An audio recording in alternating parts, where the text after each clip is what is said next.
Next question करते हैं यार। नेक्स्ट क्वेश्चन है, हमें सिस्टम ऑफ लीनियर इक्वेशन दे रखा है। अब ये तो देखो फिक्स टाइप का सवाल है, तो जेईई मेंस हमेशा पूछता है ना सिस्टम ऑफ लीनियर इक्वेशन। तो अब हमें यूनिक सॉल्यूशन और इनके बारे में पूछा गया है, तो अपन एक एक करके डेल वगैरह निकाल लेते हैं। वरना मैंने यूट्यूब पे एक वीडियो बनाई है रैंक मेथड से, वो काफी आसान मेथड है ना। रैंक मेथड से तुम सोल्व कर सकते हो, बट आई होप जो भी ये बच्चे वीडियो देखेंगे सारे बच्चे रैंक मेथड नहीं जानते होंगे, तो मैं डिटरमिनेंट मेथड से इसको सोल्व कर रहा हूँ ना। तो डेल कितना आ गया, 1 1 1 2 5 a 1 2 3, ये आ गया। इसकी जरा वैल्यू निकालते हैं अपन। तो वैल्यू निकालने के लिए ये 1 हो गया, इसको मैं घटा देता हूं, तो ये 2, इसमें से इसको घटाए तो 3, ये आ गया a-2, ये 1 1 और ये हो गया 2। अब इसके अलोंग ही हम इसको सोल्व कर डालें, है ना।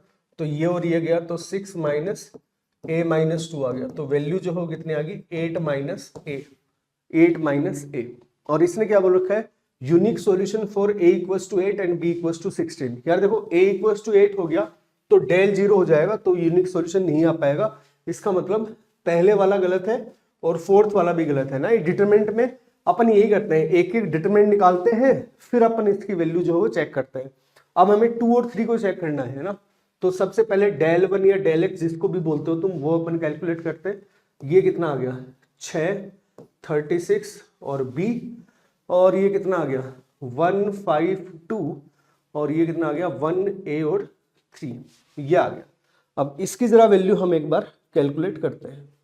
तो इसके यदि वैल्यू कैलकुलेट करना चाहें, यही आएगा ना 1 5 2, ठीक है। तो इसकी वैल्यू यदि कैलकुलेट करना चाहा तो 6 इंटू ये कितना आ गया 15 माइनस 2a माइनस 1 इंटू ये गया तो 36 108 माइनस ए बी, फिर कितना आ गया +1, और ये कितना आ गया 72 माइनस 5b आ गया, 72 माइनस 5b। तो ये कितना आ गया 90 आ गया I think, 90 minus 12a minus 108 plus A B plus 72 minus b आ गया। सही है। तो ये कितना आ गया, यहां से आ गया -18, सही, -18, और 18 यदि इसमें से गया तो कितना आ गया 4 और 5 54, तो 54 बच गया प्लस का, है ना।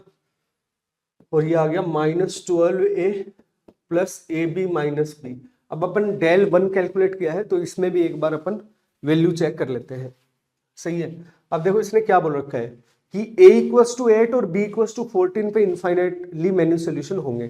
तो इसके लिए जरा चेक कर लेते हैं अपन इनफाइनाइट मेन्यू सोल्यूशन के लिए। देखो a = 8 पे डेल तो 0 आ जाएगा ना, a = 8 पे डेल तो 0 आ गया। अब b = 14, जरा मैं वो रखता हूं, b सेकेंड वाला ऑप्शन को चेक करता हूं, 54 माइनस 12 8 रख देता हूं इसकी जगह ना, और ए बी हो गया 8 इंटू 14 माइनस 14, तो ये कितना आ गया 54 माइनस 6, और ये हो गया 96 प्लस 32 1 माइनस 14। तो ये जरा देखो कितना आ रहा है, ये तो नॉट इक्वल टू 0 आ रहा है ना, ये नॉट इक्वल टू 0 आ गया। सही है। यहां पे जो है वो 54 ना, तो यार यहां से ये तो नॉट इक्वल टू 0 ही आ रहा है 14 पे।